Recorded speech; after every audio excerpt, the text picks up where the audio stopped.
So I had a show in Corpus Christi last night. Oh, crazy. So I woke up in Nashville yesterday and I had to do rehearsals. And I had rehearsal with Brooks and Dunn and Keith Urban. Talking about an unreal day. That's how it started. That's how yesterday started. And then I flew to Corpus Christi, sold out show, incredible American Bank Arena, and then flew to catch the end of Kill Tony and hang out with the boys. Sick. So I literally jetted, showed, got off the plane at 8, got to the venue at 8:30, went on at 9, got off at 10:30, got on a plane at 11, landed at 11:50, and I was sitting next to Phillip Lee at fucking like 12:15 in the morning. Yeah. At midnight. It was Holy awesome. hell. But you remember how I was complaining about my mouth? Yeah. And so I have a cyst in my mouth right now. Mm-hmm. I'm on the middle of a tour and I have this horrible cyst in my mouth, and abscess, and I'm having to take IV antibiotics to keep it at bay. Wow. It was hurting so bad in the bar, more than normal. I opened my mouth last night and it was swollen. I thought you could see my tooth. I was so scared. I woke up this morning and it was pus. I didn't know it. So I go to open it just to kind of look. Yeah. And the pressure alone from opening my lip, I couldn't sleep because it was throbbing all night. It shot like a 3-roper. Wow. Whoa. All over the mirror. I got a picture. You want to see it? It's the grossest picture I have in my phone right now, and I quit. I've sent it to everybody in my phone. The only reason you didn't get it It's so you could show me right now. is so I could show you in person. What That the- came out of my mouth. Wow. How fucking, y'all want to see it? How fucking That's just absolutely insane, disgusting dude. that is? I'll send it to y'all's podcast. So do you feel better now? Dog. Instant relief. Wow. It hurts now like on some sore shit, but like I told my wife, I was like, I wish I'd have woke up at 4 o'clock and I just slept for like 4 hours. I was hurting so bad. Wow. I wish I'd have just one of those times I couldn't sleep, just went in the bathroom and fucked with it to see what was wrong. So literally, it was like a backup of something that was hurting Just you, like and as pure soon as you got pus. that release, It's like pressure. Instantly went down. wow. Called the dentist. He was like, I bet you feel a bunch better. I was like, yeah, but am I going to get like an infection? He was like, you shouldn't. Just watch it. I was like, all right, cool. Here we fucking go. Yeah. Holy shit. Well, fuck yeah. I'm glad you're feeling better. So that's why I was late. I was going to be here at 12:20. Yeah, no worries. But I spent an extra 10 minutes with my nurse making sure I got all the pus out of my fucking mouth. That's probably a smart move. Yeah. Probably a smart move. I love that I started the Not a Damn Chance podcast with just the nastiest story I have. You know what I'm saying? And I mean, speaking of, are we rolling? Not a damn chance. Not a damn chance. Speaking of the Not a Damn Chance podcast, dude, thank you so much for being here. Yep. Like, really, it means so much because, like, you know, when Neen and I first came up with the idea for this podcast, it was like we want to talk with people who we feel really embrace this sort of not a damn chance, you know, mindset, this mentality of like, you know, when faced with like crippling adversity, a lot of people will just sort of cocoon. They'll just sort of step back. And we really want to talk with people who look at the adversity and they go, fuck you, adversity. There's not a damn chance I'm giving up, you know? And so when Neen and I were talking about like, who do we want to have on the show? Literally, you were the first person. Yes. You know, God, like sure. literally you're the first person because it seems like you have literally gone to hell and back. I don't know what, a dozen times, Yes, baby. you know, and Definitely got 9 lives. and you know, we really want to know, but I'm sure everyone else at home really wants to know, like, we want to know, like, what is the mindset it takes to, like, you know, pull yourself up when you're in jail, when you're fucking, you know, this is failing, you know, you got this going on and you're literally crying and you're like, my life is over. How do you get through that and not just like survive, but like you are literally on top of the world right now, right? Oh, Like it's literally on top Crushing of the world. Yeah, thank you. You know, man. I mean, it goes without saying that, you know, you never thought you were going to be jet to this place, jet to that place Never. to hang out with the boys. So you Never. could jet to that place so that you Craziness. could sweep at the fucking CMAs. Dude, right? if we win one of these fucking awards tomorrow night, dude, Which I'm you gonna will. lose my mind. I think the biggest thing for me was finding purpose. I don't know. It was just like, and what I tell people when I go back to jails, because I go to jails and speak all the time, is like, we have this misconception sometimes of like, when you come from when you really hit a rock bottom in life, your purpose sometimes has got to be, you got to be willing to let it start really small. Like my purpose was like, I want to redeem my relationship with my daughter. Like I missed the first couple of years of her life because I was incarcerated. And I was like, I want to redeem that. Like that's my purpose right now. I just want to be like a dad to her. And like, cause when I go tell the jail story, I used to tell it, and then I'll never forget. I left one day, and one of the guys in the jail said, he whispered to his homie kind of loud. He was like, "I guess all we got to do is get rich and famous, and then we'll never come back here." And I was like, "Damn, man, I just gave you 20 minutes of my heart, and that's what you got." Wow. And then I realized that was my fault though, because I was forgetting to tell the most important part of the story. You know, the most important part of the story was I didn't come home obsessed with being a musician. I didn't get out of jail like, I'm going to be the most famous musician ever.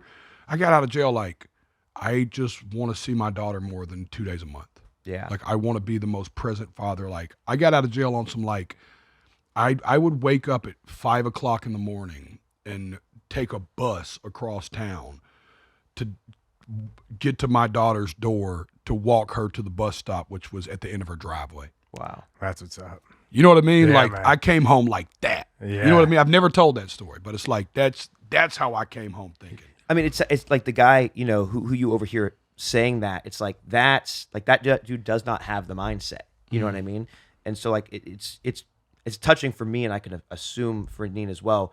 We both got, you know, 2.5-year-old kids. You know, he had a boy, I had a girl, like within like 2 months of each other. It's hard to leave them. And How cool is that in y'all's friendship too, though, right? it's really But like, there's something poetic about two friends that like similar past, both artists in your own regard, but couldn't be different as far as like the approaches y'all took in business, and you know what I mean. But then they end up having kids the same that are going to end up like their stories will always be aligned now yeah. by sure. the default.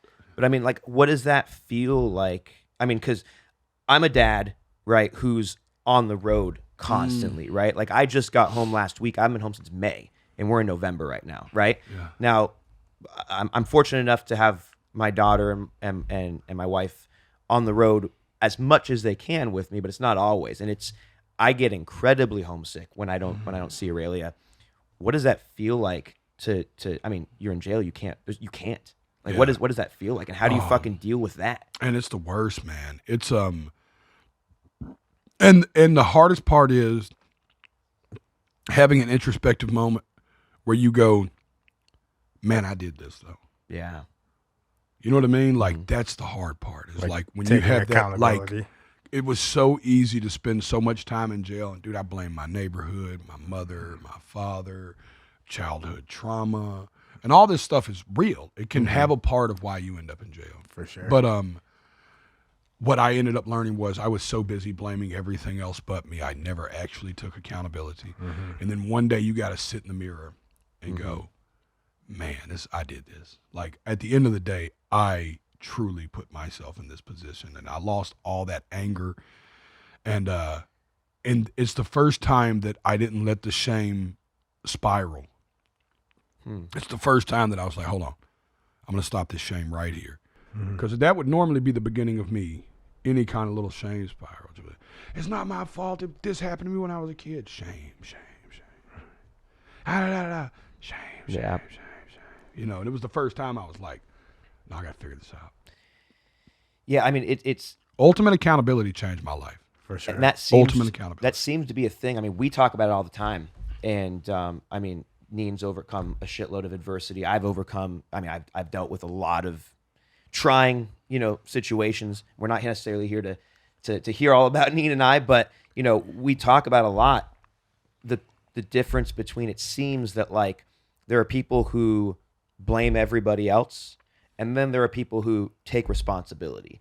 Now, you can blame yourself, but ultimately you got to take responsibility. And it seems like once you do, you know, I've fucked up so many times in my life, right? But it's like when I actually stopped blaming others and I actually started looking at myself, it also, like you said, once you blame yourself, at first it hurts you. You spiral.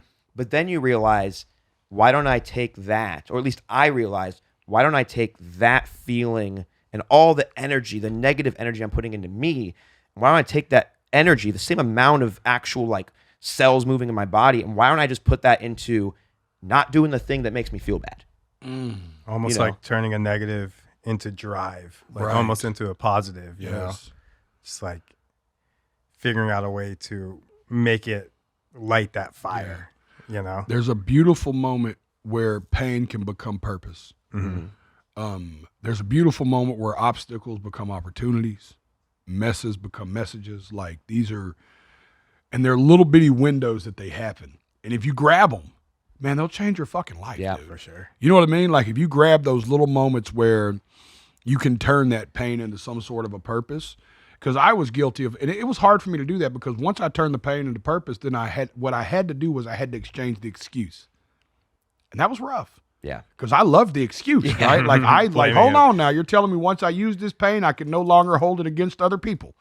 I can no longer use it in my advantage. I can no longer hide behind this pain. I can no longer blame this pain on being mean, outrageous, outlandish, or angry.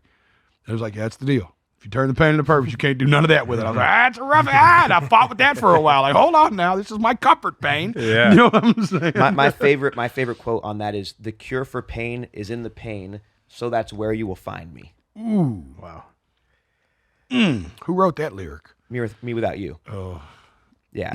I think they got that from somebody else. I can't remember who they got. They got the cure for pain is in the pain, but then he got the so that's where that you'll find me. Yeah. Don't you love the songwriter? I mean, it was like, I don't care what you say. That was a song. Yep. I was like, I don't even have to know who said that. That was a lyric. I also repeated it. I also repeated it with a bit of rhythm. Yeah. You know, You're a rhythmic guy, though. I am. I love that I made the wall, by the way. Look at me. Oh, hell yeah.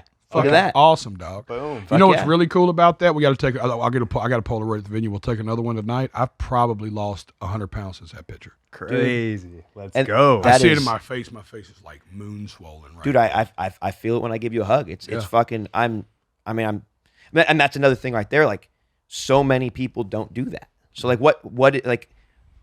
how does that come about? Do you just wake up one day and go, I got to make a change? And how do you actually like this is Mr. fucking discipline, right? I mean, he is the most disciplined person I know. Thank you. And I know Joe. You know what I mean? Wow. Damn. And so like, I struggle with discipline sometimes because I'm a creature of habit, and I once a habit breaks, it's hard for me to keep doing it. I'm good with a habit, but how do you start that, and how do you actually like keep that going? I think that for me, accountability. Yeah. You know, I was using other successes in life to overcompensate for me not dealing with this one thing. And it was almost like age was a lot of it too. Like I started getting older and I started really feeling it. Like when you carry that kind of weight, you feel it anyways. And you subconsciously don't think you feel it because once again, you don't want to accept the reality of it. Yep. I don't feel no different. You know? I started really feeling in my back. I started not being able to sleep as well. And there's something that happens in addiction, which I'm very familiar with, that you'll start watching families. Addiction is, I might use a bad analogy here because it's early for me, but addiction is like, have you ever seen like when a bone breaks in your hand or something and the rest of the hand kind of does everything it can to help the bone? It compensates. It kind of for overcompensates for the broken bone, or like when you have a tooth out or other teeth will press, or start to there's a slide tooth in your in. jaw, that'll slide in. Yeah, There's yeah. teeth in your molars that if you don't have a bottom molar will grow until they hit the bottom gum. Crazy. Because they're just, your body is smart enough to go, it's got to hit something. Yeah. And it's like, for me, I seen that in my food addiction for the first time. I was like, I found myself having to get a different bed. And I was like, I'm a drug addict again. Wow. I have completely fell back into an addiction. Just with something else. Just with something else. And I'm denying it as an addiction. And I'm denying it as a real problem, even though it's so clear to see. I'm wearing my shame. I'm wearing my guilt. I am 550 fucking pounds.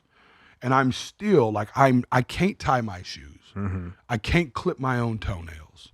You know what I mean? Like I'm watching my family bend around me. Yeah. Wow. I'm watching them do things that they just know that it's hard for me to do. So they're just like, I would go to try to get up and somebody would be like, you need a water? Because they'd see the struggle of me getting up. Oh, yeah. And you know what? When they do that for an addict, that's when an addict leans back in and goes, oh, okay. And they're not doing it maliciously. They're doing it to help. But lucky for me, I'd been through addiction before. And I don't know why it took that for me to see it. Man, y'all are getting the good shit today, dog. I haven't talked about none of this. But that day, it was like a light bulb went off for me. And I was like, I'm an addict. And then it goes back to this. There's a famous quote in recovery. Some people love it, some people hate it, but it's a real quote to me that goes, the addiction is not the problem, it's the solution. What's the problem? What you're You need a addicted better to. solution. Yeah. You need a better solution. What's the problem? You know what I mean? So now it's like I'm learning that sometimes I eat what I don't speak. Okay. Sometimes I'll eat what I don't feel, or sometimes I'll eat when I can't feel anything. A bunch of food will make me feel something. When I feel numb or overstimulated, I started treating it like a drug addiction. Like when you first get off drugs, they teach you to like really pay attention to cravings and why. The old school halt, am I hungry? Am I hungry, angry, lonely, or tired? You know what I mean? Like these things. I started applying all these same principles to food. Sick. And then I changed my relationship with it to the point now that like my new problem, I've almost once again overcompensated. Is like now I have trouble eating. Because now I solely look at food different. Like I don't look at it as a social thing. I don't look at it as a fun thing. I look at it as a thing I need to get me through the day, and I need to eat the right stuff to make me feel as good as I can to be optimal. Because another reason, while I'm being just fucking full transparent here today, is that I was watching my weight get in the way of my message. I wasn't able to get out and work as hard as I wanted to, see as many people. I was getting tired too fast. And I was seeing some people go, this dude acts like he's got it figured out and he's supposed to help us, and he can't even put a punny bun down. You know what I mean? And I'm like, wow. Yeah. Oh, okay. I'm pouring all this life into you, and my message is being missed because of perception of my physical appearance. Like, if you can't see my heart through this, okay, I got you. I'll be back. For sure. I bet the message don't change. You know what I'm saying? How about that? I bet the message stays the same. I bet you hear it a little different 200 pounds from now. Wow. You just did this all by yourself? So I'm proud to say I haven't took the shot. If that's what you're asking, I'd love that you asked it, Neen. Thank you. For sure. Because I want to talk about it. I have not took the shot, not because I'm against the shot. Everybody I know, Brigham's for the shot. Gary Brecka's for the shot. Everybody I've talked to in my corner, health-wise, is for the shot. I'm against it because it gives a little hint of acid reflux. Okay. And as a singer, my two biggest fears are acid reflux and vomit.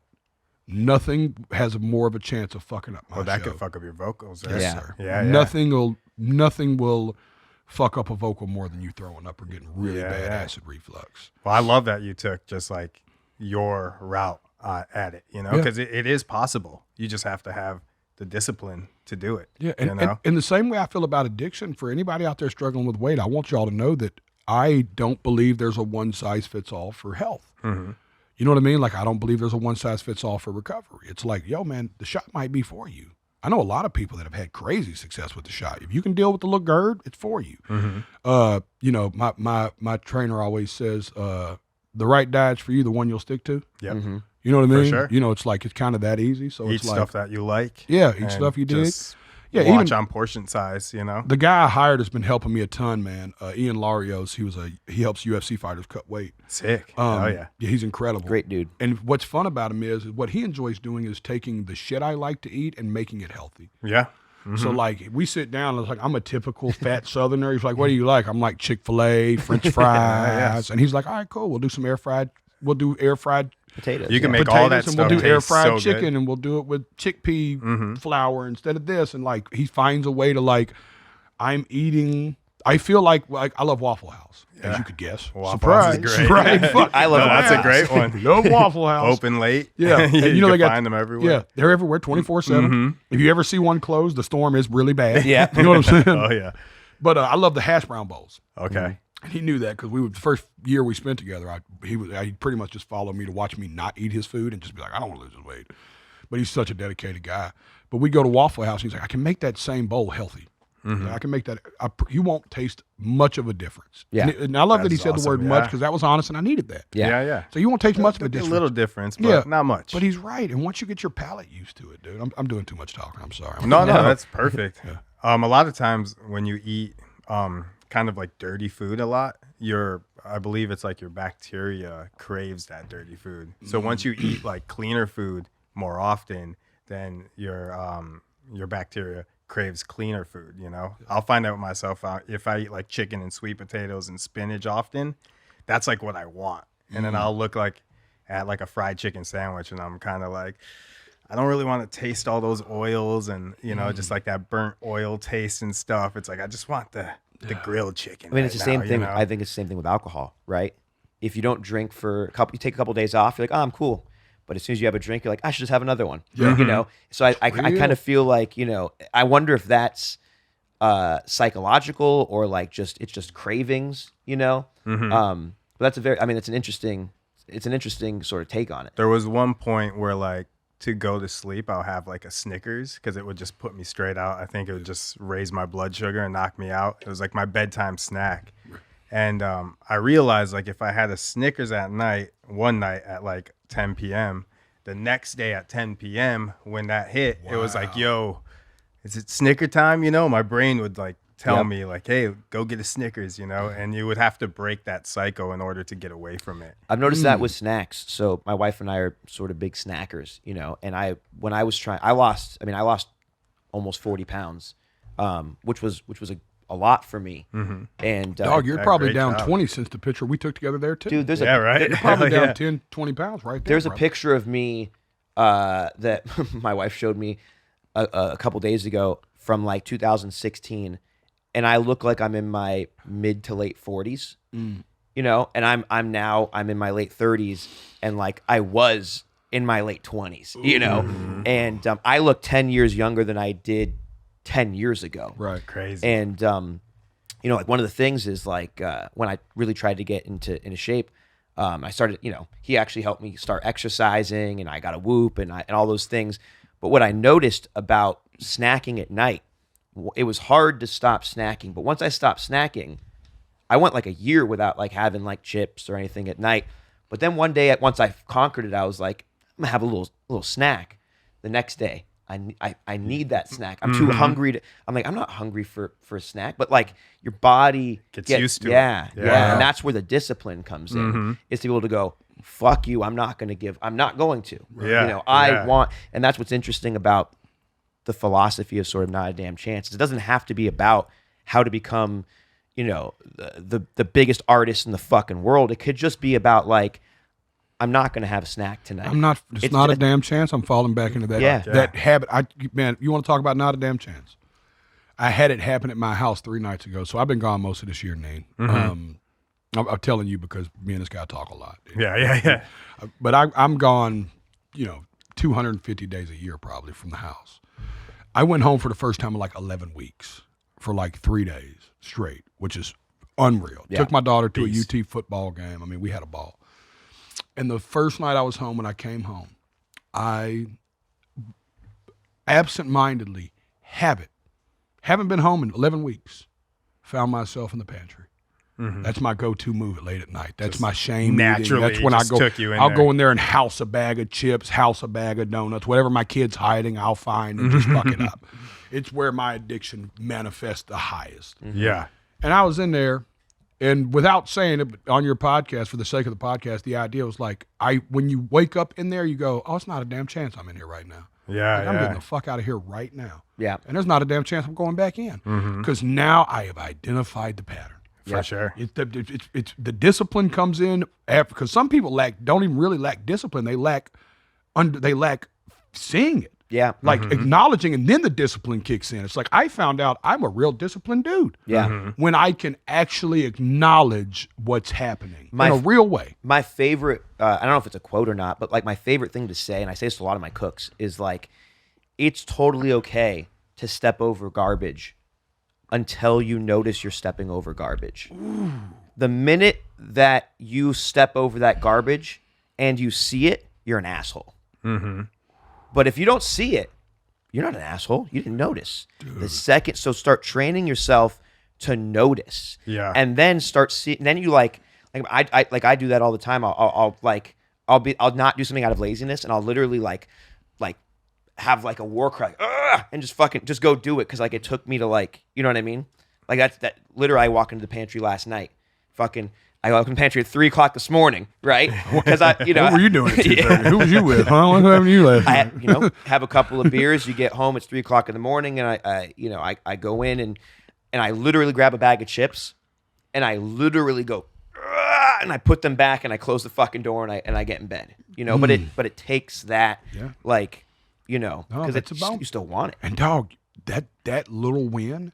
Yeah. I quit looking at like little wins. Yeah. I look at those I used to look at them like not even first downs. Now I look at them like touchdowns. I'm Yeah, like, I for scored. sure. Oh, Haha, yeah. fuck you. I won, Satan. Yeah. I'm not fucking with the potato chips tonight. Because that could be the thing that kind of like rebounds everything. That's it. It could You know, start just the whole that spiral. one little thing. It Yeah. could start. It could. I know my shame spiral. It starts too easy. I could be ashamed that I ate that bag of chips and didn't tell nobody, and then I would punish myself by eating another bag of chips. Yeah, yeah. You know what I'm for saying? sure, You know, yeah. it's like it's such a disgusting mindset to have, and it's been so freeing even sitting here with y'all talking about it in food, because I've always been afraid to talk, like, I don't want to compare a food addiction to like a drug addiction. I've had them both. They're dramatically different as far as what they can cost you, but as big as I ended up getting, it wasn't as different as I initially thought. For sure. You know what I mean? Like, so there is a moment where it The can risk is, like, spiral kind of- that it gets, it's weird. So it's like being more open to have this kind of conversation with Yeah. people and be like, yo, man, I just had to start looking at food like I was fucking codeine. The same way I look at cocaine now Yeah. is how I look at certain food groups. Like, if it's baked, I'm just not fucking with it. It's just that easy. That's where Unless I'm at it's in my Saturday life. night. Yeah. No, I'm yeah, kidding. Right. You better know it, baby. But I'm just not fucking with it. It's just easier for me that way now. You know what I mean? Like, damn near. We were talking about you talking about the body craving clean food. The only 6 times I've eaten the last 12 weeks food that my chef didn't cook, 4 of them were Sushi by Scratches, Oh, yeah. and 2 There of you them go. were other sushi spots. It's like Those are even great. my Those are cheat perfect. meals are low ingredient, Yeah. clean Yeah. foods. And That's there- what and you there want. should be, And you know 'cause- what I learned? I could go eat Sonic Burger and feel like absolute ass. And I'm not just saying this because I'm on y'all's podcast. I could literally eat a NADC burger and not feel like ass. Quality ingredients. Yeah. You know what I mean? Yeah. Yeah, it's like it's almost that different of like I won't say the sushi chain, but a famous sushi chain we went to, and I had ate Sushi by Scratch 5 nights before. And even this famous sushi chain that's a higher end sushi chain, you know, it's a spot you take your girlfriend on a Saturday night. If I said Yeah. we'd all be like, yeah, we've all go there. And it was just instantly, I looked at Ian, I was like, it really is that big of a difference. Tore you up. And yeah, it tore me out. You know what I mean? You could just tell there's just a little extra oil, a little extra fuck shit back there to try to get the process done quicker. You know what I mean? For Or sure. cheaper. Or You just- just feel it. You know what I mean? Faster and cheaper. It's just what it is. You know, it's just different than when you're watching a man hand roll every individual piece of sushi. You're Oh, watching yeah. every little ingredient go in. Here's a sprinkle of salt. Here's a little lime. You know what I'm Yep. saying? It's just But I mean, I think it is important to still treat yourself. You know what I mean? Yes. Like with discipline, I mean, even Joe talks about that, right? It's like, you know, he does have cheat days. Yeah, you from know? time to I mean, time, you have it is- cheat days. Oh, for sure. Right? But I do think it's kind of like, I think with any habit you really want to kick, you need to go full on, at least for me, you go on full on abstinent for at least a little while, right? Clean your body, clean your health, and then you can start trying to pepper it in. You know, I took a 1.5 years off drinking a couple years ago, and I had a goal, 1.5 years. And I hit that 1.5 years, and I didn't want to drink, but I said, I'm gonna have a drink because I just want to see. I didn't have a drinking problem. I just drank too much. right. So, you know, that first time I went back to having a drink. I had some friends over playing cards at the house. I have 3 Stellas and I black out. Wow. 3 Stellas and I black out. And I go, okay, that was too much too fast. So then I don't have a drink for like 3 weeks. Reset the body. I have 1 beer. It's good. Go a couple weeks. You know, and then it became a thing where it was like, I'm going to have a beer when I'm going to go to a comedy show or go to a concert, but I'm not going to drink at home. Yeah. You know, so it's kind of nice, like to, you know, I think to reward yourself with those little things, as long as you can keep them at bay from becoming, you know, who you are and what you do. Can I ask you what made you not drink at home? Why did I stop drinking or what? No, what made you like that? Like, you're like, I'll drink, but I won't drink at home. It's not that I won't drink at home. It's that I've been very lucky to not, I've not struggled with addiction.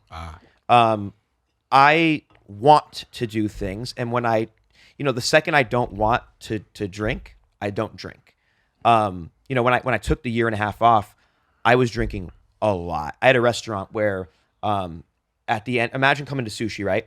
And at the end we go, dinner's over, and I bring out a tray of whiskeys and beers and I go, if you want, you can just party with me all night. And every night for about 6 months, I drank about a gallon of beer.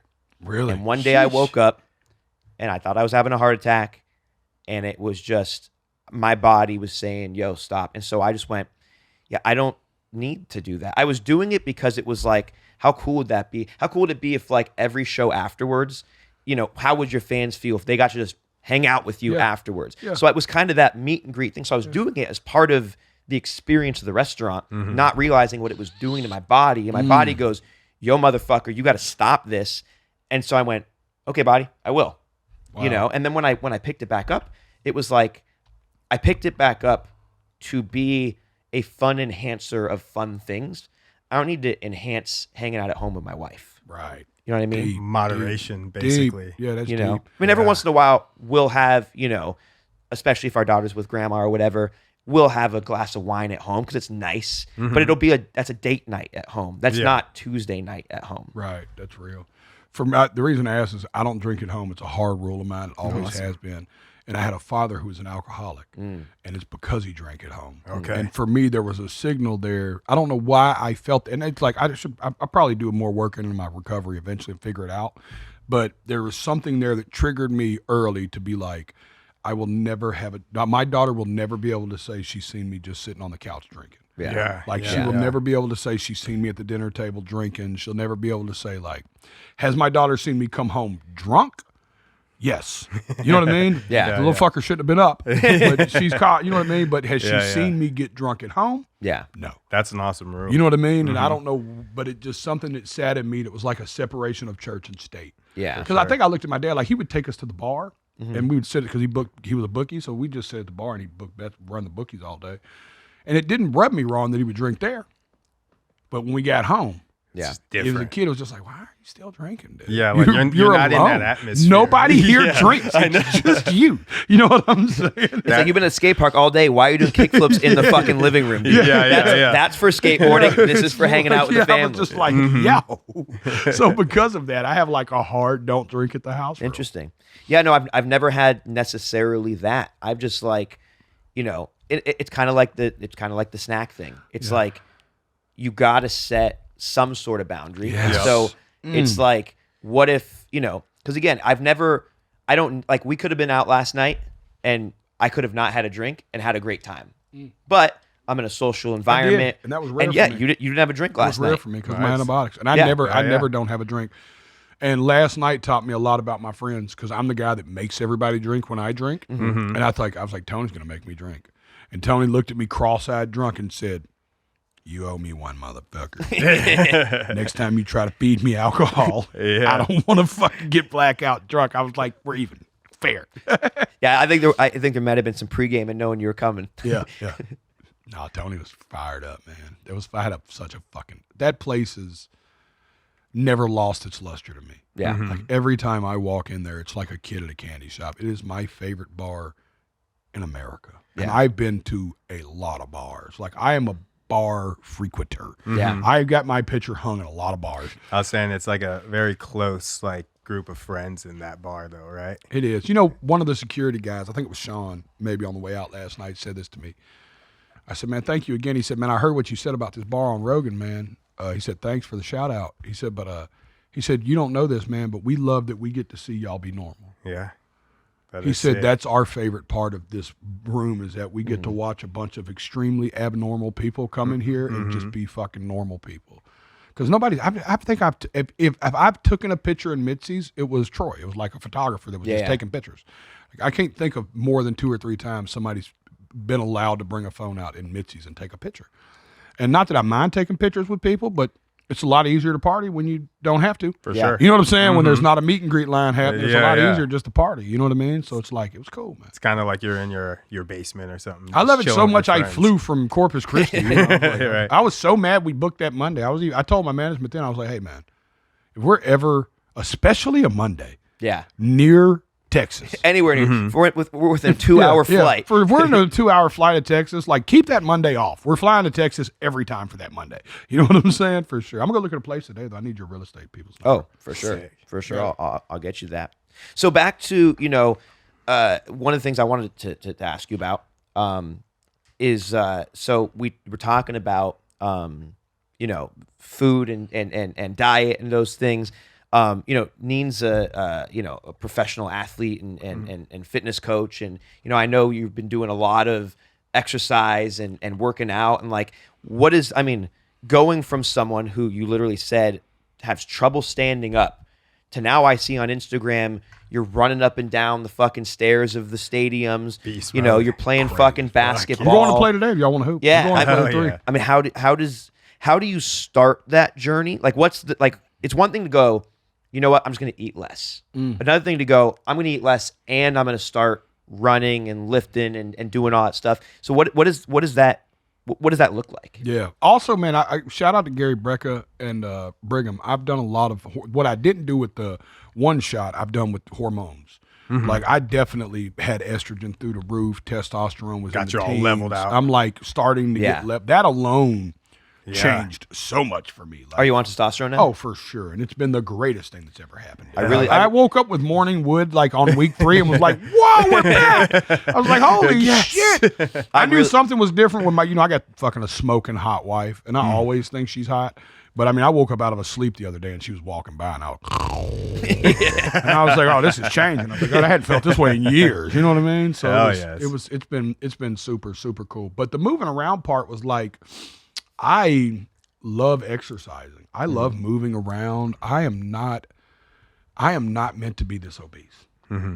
Nothing about the way I operate as a human would let you think that even my friends, when they get around me a long time, forget I'm fat. Like, when you see me all the time, like, in the way I operate in life, I have 16, 18-hour day schedules, 2-3 flights a day. I mean, I move at like a crazy, crazy, crazy pace.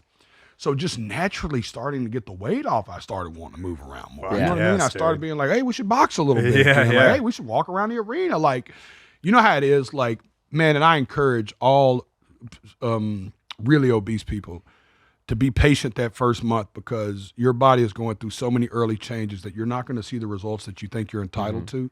And the biggest thing that was hard for me in all my weight loss journeys was if I spent 1 week like eating down to the T and that scale didn't jump 13 pounds, I was like, it's fucking give me a pizza right now. It's fucking waste of time. It's my hormones. I got a bad thyroid. You know what I mean? It was like all that stuff. And it's really, man, it takes your body quite a while. I was having to look at Ian like, Bubba, what's up, dog? Like, I promise you I'm only eating your food. Like, what's happening? He's like, just stick. Yep. And then there was a consistency. moment, dog, takes the time, turning point. And then I started seeing the scale go down every week, and I was like, ooh, to me it's a little fire. we go. I'm like, logs, more logs. Yep. Let's run up the bleachers. Let's go shoot basketball. Who wants to box? And now my real goal is starting January.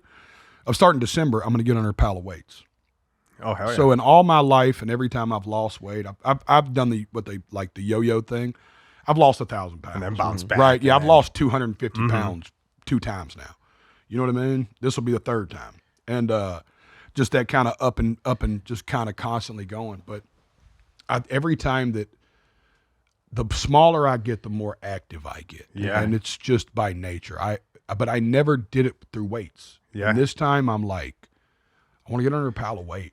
Like, I want to feel strong. Yeah. Last time I lost the weight just running like 4 or 5 miles a day, and I felt great, and I had cardio, and I'm going to do that again this time. But I felt one of the reasons I started gaining weight back was I was like, damn, I've never talked about my weight this much. It's so fun. I was like, especially in real numbers, I was like 250, 260, and I felt frail because I didn't lose it the right way. I kind of like crash dieted. You're like losing muscle as well. Yeah, I like crash dieted, like, like in a real bad way, like 600 calories a day for 6 months. Yeah, that's wild. 4 miles a day running, just complete crash diet, and I didn't even look good. So I was like, I got to figure this out. The addiction in me was like, just eat more. Yeah. Eat anything. You know how that goes. Yeah, then you get the weight again. It's like, where this time I'm going to get ahead of that. I learned you can't fool me twice. Yeah. First time's on you, second time's on me, Slim. Yeah. You know what I mean? Building muscle too, it takes more energy, more calories, the more muscle you have. You know, so by like actually getting under some weights and like focusing on a regimen, like following a program, you'll build muscle, and that'll also help like kind of jumpstart like the burning of calories as well, you know, and melting off more fat and everything. Yeah, see, So that's and then you won't feel frail. You'll be buff. that's the goal, right? I want to Yeah. get down. I want to feel, I want to feel strong, man. It all seems to be somewhat connected because, like, when I was losing weight, and even now, like, I found out that I had like very, very low testosterone. Like, they want to put me on testosterone, but we want to have another kid, and so it doesn't make you infertile, but it really decreases, the likelihood. So we've been working on different things to like how to naturally increase. But one of the major things is like if you like, the best way to like lose weight is to like do resistance training. You know what I mean? It's like when I started doing resistance training, it's funny. I was talking to him about this just yesterday, I think. Even like, 6 weeks ago, I went on a pull-up bar and I couldn't do a single one. Right. And I've been working out for a couple of years now, but I've been on the road for the past 4 months. I hadn't hit the gym a single time. I've been too busy opening up New York, opening up. I mean, I've just been way too busy. And so I get home and I get on it and I can't pull up once. And so what I do is I told him I got this funny idea. I'm going to do one set of 5 reps of 2 different arm workouts every morning and every night. That's it. 3 minutes in the morning, 3 minutes at night. And 2 weeks later, I could do 6 pull-ups. Wow. And that came from like, I wanted, last year when I was getting in shape, I wanted to be able to do 100 push-ups, and I could do like 2. And so I had this idea. I finally got to 10. And then I was like, I'm going to wake up in the morning and do 10 push-ups, set an alarm for 1 hour. Every hour on the hour, no matter what I'm doing, I drop. And I do 10 fucking push-ups. And I do that 10. that. I do 10 for 10 hours. And so I would get they're not 100 in a row, but I got my 100 fucking push-ups. God. I love that you're doing this podcast, because anybody who ever wondered how you got successful will see little glimmers of it in these little weirdly obsessed moments. You're like, nope, that fucking infuriates me. I'm going to figure it out. We talk about this all the time. I grew up obsessed with video games, right? And in video games, you don't get a game over until you're dead. You have no more lives, right? And so, when I think the same way about life. It's not a game over till I die. Right. Okay, so I tried to jump off that cliff, and I jumped too late. Well, I respawn. I'm just going to try jumping a little earlier this next time. So for me, it's like micro adjustments. Like, fuck. Sometimes I'll call him something each day. Sometimes I'll call him because I work out too hard. Now I can't move my body. He's like, well, okay, so work out less. So it's like, it's finding and being open to finding those little micro adjustments. Yeah. One thing that made a lot of sense, Phillip told me when he was first starting to like train, and I've been coaching for a while, but like Phillip's like, the way I can stick to like a routine is if I do enough to like stimulate, like I do what I can do, but don't overdo it, so I could come back tomorrow or the next day and do it all over again. Yeah. So like he was able to figure that out in his head to kind of create a routine for himself. Yeah. I can't do arms 3 days a week, because then I just won't do arms. I got to do arms every morning and every night. So I'll just do a little amount of arms that won't make it so that I need a day off to recover. Consistency over intensity. Yep. Every time I've heard that quote, it made me mad until I realized it's the truth. Yep. You know what's fun though? That goes back to this. This is what I tell all my people that are like, when I say recovery, I mean the full spectrum of recovery, like not just drugs. Like if you're just trying to change your life. And I always say all those quotes that I hated because they were right and I didn't want to accept the simplicity of them. So if you hear one of these quotes and it rubs you wrong, I've been there, relax, it'll meet you later in life and you'll understand. The little ones, I'll never forget when I first started getting my shit together and I'd hear somebody go, it works if you work it. Oh, it made me so fucking mad. The cure for pain is in the pain. Infuriating. You know what I mean? It's like, you'd be like, and then you realize, fuck, it really does work if you work it though. Yeah. You know what I mean? It's like in jail, you'd go, God is good. And somebody would be like, all the time. Somebody all the time, God is good.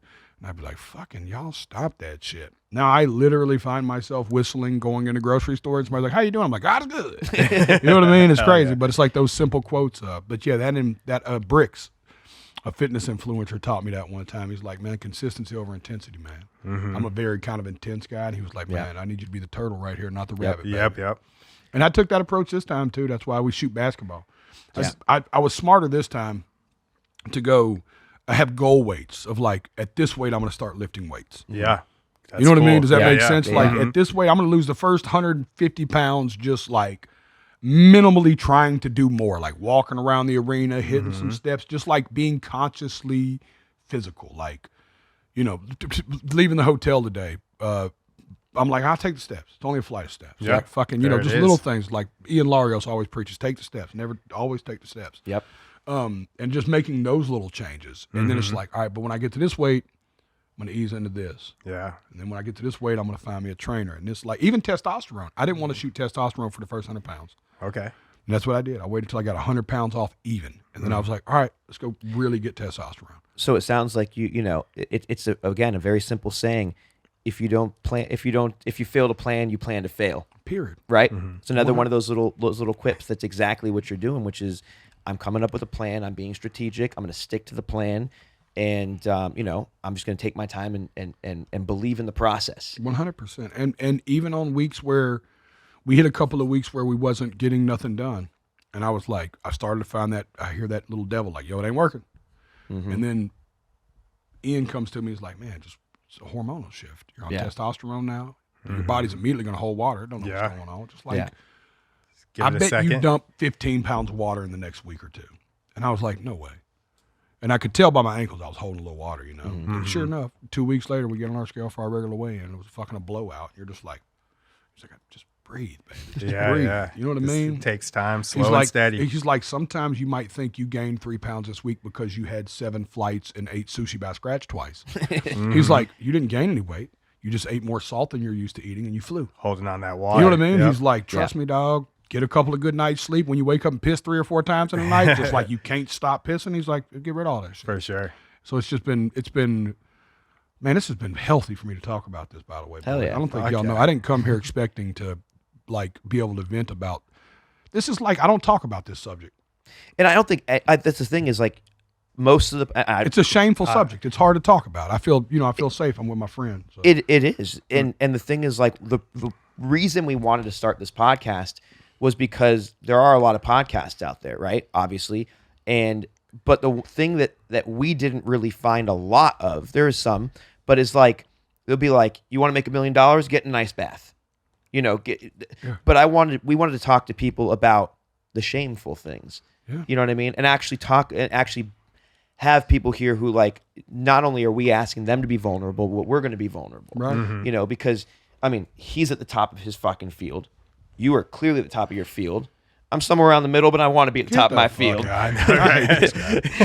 but like, as you know, when you know, this is pretty selfish for us because you know, when you start surrounding yourself with very successful people, you start to get inspired and you start to find more and more success. And so, I feel like we can all just sit here and glad hand and say nice things, or we can all have like an actual boys conversation where it's like, yo, dude, this was really hard for me. Like, how did you do this? You know what I mean? Like, I've been moved by and I'm inspired by, and I've learned a lot of things like that you've, you know, brought to us and so like, I think that like, this is just, you know, thank you for being here. I mean, this is fucking awesome. I needed to be able to talk about this, especially in the middle of it. 'Cause I think what I'm doing is, I'm going to want this clip, by the way, but a lot of people, I had somebody ask me a really unique question the other day, and it rubbed me so wrong, but I went home and prayed about it and realized that I needed to be asked this question. They said, hey, what are you afraid of the fat curse? So what's the fat curse? They said, well, every time somebody's lost a large amount of weight, their career suffered. And I thought about it, and I kind of got a little mad. I was like, no, I'm not worried about no fucking curse. I went home, and I thought about it, and then, of course, I got worried about the curse, right? And I started worrying, because that's how that works. Got in your head. Yeah, I got in my head. I was like, worried about the fat curse. And then I could almost hear the clearest voice I've heard in a while in my head go, you've been successful in spite of, not because of. Yep. For sure. Yep. Dog. Yeah. I was like, man.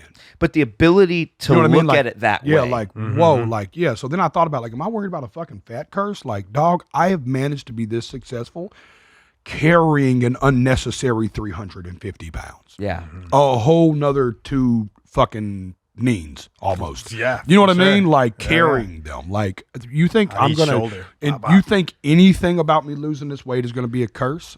Fuck you. Yeah. I did this in spite of being overweight.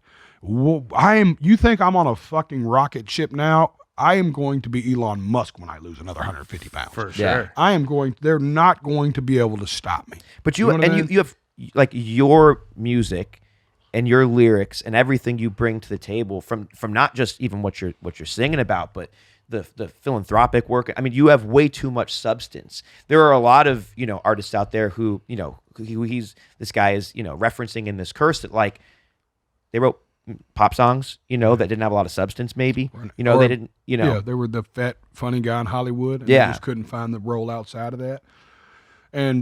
But I don't, I don't hear that. I don't receive it. That's what I tell. I thought about it that night. My wife, I stew on stuff. It's my problem. Sometimes I ruminate at times, and I have to catch myself. And my wife could tell I was just walking around like Pigpen, just kicking my feet. She's like, "What's wrong with this motherfucker today?" And then that peaceful feeling I got that night of like, man, I did this in spite of, dude. Like, I'm only going to get better and write better songs and be able to serve more people and be there for more people and be emotionally and physically available for more people. Like, I'm going to be more physically available for my children. Like, I'm going to be able to throw football with my son. I'm going to be able to go ride 4-wheelers with my son. You know what I mean? Like, there's nothing about me losing this weight that's going to be a curse. No. It's only going to light the fire, you know, even more. Yeah. Especially like you're an active person. So it's like you're just going to feel better and better the more. I can't wait to see that motherfucker on the red carpet. I know. I can't wait. Yes. I mean, it's so interesting to hear you talk, and all of these different things that you've had to deal with. It seems like the solution is just the mindset. Yeah. It's the way to look at it. Somebody, hits you with that curse, and it's like, it's bothering you, and then you're able to look at it as it happened for me, not it happened to me. You know what I mean? Man, that's just a perspective shift. Yeah. Right? Yeah. It's funny how these little I have a mentor named Miles Adcox. He runs a mental wellness program in Tennessee called Onsite. And he says, look, man, he calls them 2-degree shifts. He goes, you can change the entire course of a boat. Yep. The entire course of it by a little 2-degree shift. Yep. He's like, your perspective shifts people are looking for radical perspective shifts. And it's just a bunch of little perspective shifts that make big changes. Micro adjustments. That's what we talk about. Micro adjustments. Yeah, that's it. Every day, just a little, Look, how can I look at this a little differently? Yeah, like what's the next different way I can look at this? And then, man, I found people that made me angry, made me compassionate. It's funny. That fast, I went from being angry at certain people to like compassionate. Just because I would just give a little perspective shift. Where you kind of think of like, why are they so angry? Like, What happened? Like what happened? Yeah, I say this all the time. I used to look at people and go, what's wrong with you? And now I look at them and go, man, what happened to you? Yeah. And that alone is a different perspective shift. And almost like killing people with kindness, because it's like realistically then you kind of self-reflect on you being an asshole. You're you like, know what I mean? 100% like, man, I've been this guy before too. Yeah, you know what I mean? Yeah, it's such them 2-degree shifts, man. They'll change everything, dude. I implement those every day. Now, another thing I try to do now, and I'm still horrible at this, but I'm getting a little better, is really looking at a situation from every perspective. Like just open-minded. Yeah, like, you know what? Like, even if I don't like the way this person might look at that, like, how did they get to that point? Yeah. You know what I mean? Like, what's that thought process instead of being like, they're wrong? You know what I'm saying? It's like, you know what? There's an idea that everyone is doing their best, no matter what. The guy who's, and I'm not obviously justifying, but the guy who goes out and kills someone, he's doing his best. Right. He's not doing his worst. That's the best that guy has right now. Right. Regardless of the scenario of what, we can talk about why is that his best, but everybody is doing, everybody's always just doing their best. So you can look at it and you can say, like, fuck that. Or you can look at it and you can say, and again, I'm not talking about, I'm going to get away from the murder part. Maybe a bad example. But the idea of like, this dude's being an asshole, you don't know if his wife cheated on him last night. You don't know if he just found out that, his fucking dog died. You don't know, like, clue. And for all you know, he's doing his best because maybe he grew up in a household where that's how you treated people. Maybe that was his, you know what I mean? And so to be able to approach not just a person, but all aspects of life, and looking at things like, how can I look at this and say, okay, but maybe I don't want to be that, so I can learn from that, and to think of like, again, this dude's not being an asshole to me. He's being an asshole for me so that I can learn from him. Damn. And also the idea too is that you look like I learned to take me out of his assholeness too. I used to put me in their assholeness, like fucking such a self-centered way to look at life and that's something else I had to do when I started getting out of myself with things. I started not being offended by assholes. Yeah. You know what I mean? Whenever you start being like, that don't have anything to do with me. Yeah. You know what I'm saying? Like we were saying, I don't know what that guy's going through, but because I used to inject myself. I used to fuck be you being so rude to me for. You don't fucking know me. Me. You know what I mean? I used to be that thing. I used to be so fast, especially as being a chef, like in the kitchen. I used to be so fast at like tearing someone's head off. Yeah. And now I'm very quick to realize that maybe they just don't have the tools. Your garbage quote earlier was the one for me, dog. Yeah. When that was like fucking, that symbolizes your leadership perfectly. Self-awareness. If you're dealing with someone who doesn't realize they're being a dickhead, the dude's not a dickhead. Right. It's not until he realizes that he's being a dickhead and he's doing it on purpose to be one that guy's a piece of shit. Yeah. You know what I mean? But we're so fast to just think he's a piece of shit because he's done the act. But does the guy actually know he's doing the act? Or does he see that garbage? Right. Damn, that's real, dude. That's right. If you see, that's fucking, that whole approach, like you said, they might have the tools.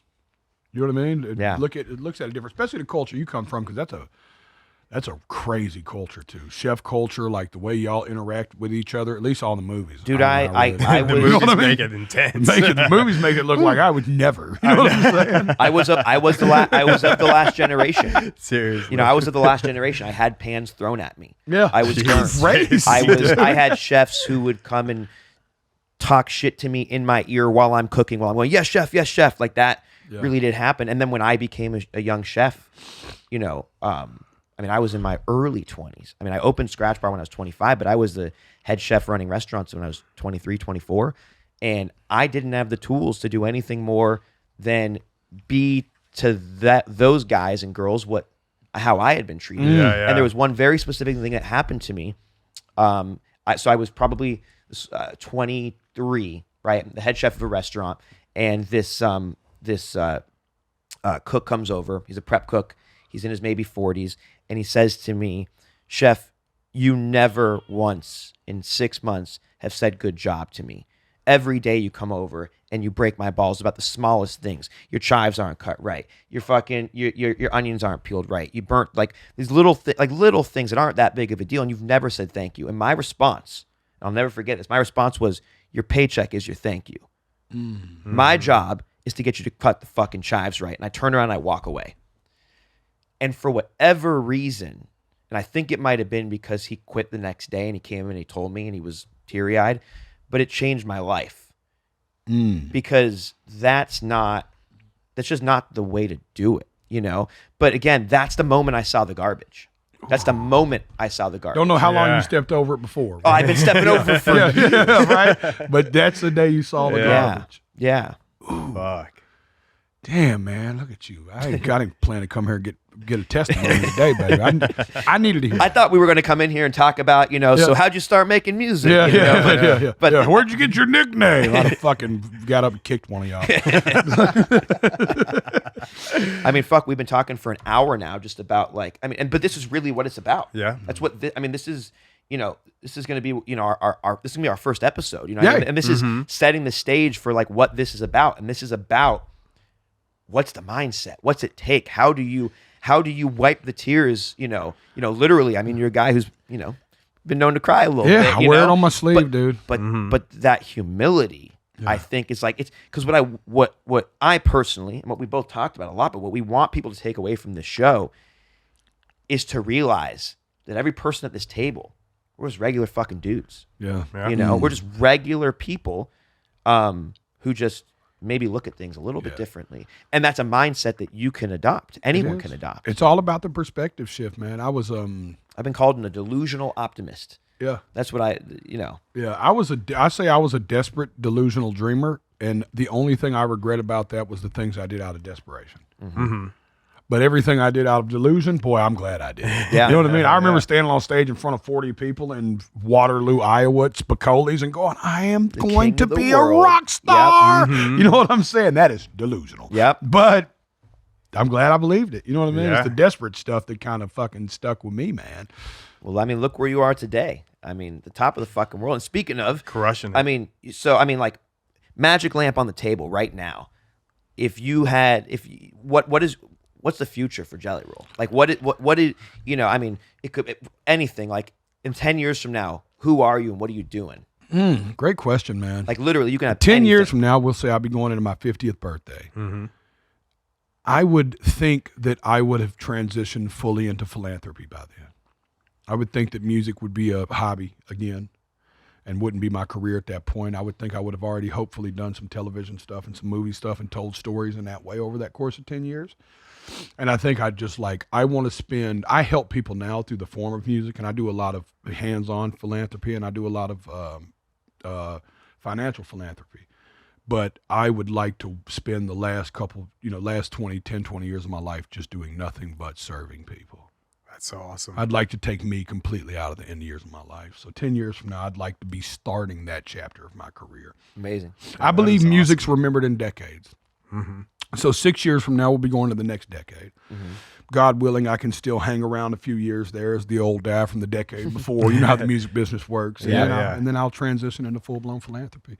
And then I just, I pray that we help a bunch of people, and I pray that when they do talk about the 2020s, which they will inevitably talk about the pandemic, they will talk about the COVID explosion, and they will talk about the comedy explosion and the country music explosion. Yep. And I think I will be a little cliff note in it because I found my way in the middle of both worlds. Yeah, man. You know what I mean? So that's my dream. Something tells me you'll love be a that. little bit more than a cliff note. Yeah, for sure.